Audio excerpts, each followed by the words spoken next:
பூமியில் மனிதர்களால் பார்க்க முடியாததை விண்ணில் பார்த்தாரா சுனிதா வில்லியம்ஸ்?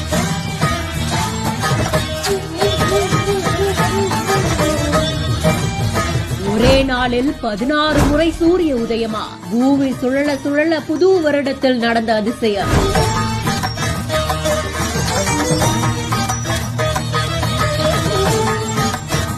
இது எப்படி சாத்தியமாகுது? ஆராய்ச்சியாளர்களுக்கு இதனால கிடைக்கக்கூடிய சாதகங்களும் பாதகங்களும் என்ன?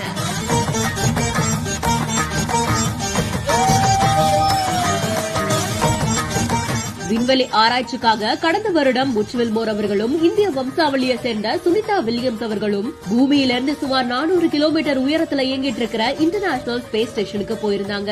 ஒரு வாரத்துல திரும்பி வர வேண்டியவங்க அங்கேயே இருக்க வேண்டிய சூழ்நிலை ஏற்பட்டிருக்கு. இதற்கிடையில தான் இன்டர்நேஷனல் ஸ்பேஸ் ஸ்டேஷன் அவங்களுடைய எக்ஸ் வலைதள பக்கத்துல ஒரு போஸ்ட் போட்டிருந்தாங்க. அதுல ISSல இருக்கக்கூடிய ஆராய்ச்சியாளர்கள் எல்லாரும் நியூ இயர்க்குள்ள வரும்போது 16 முறை சன்ரைஸையும் சன்செட்டையும் பார்த்தாங்க.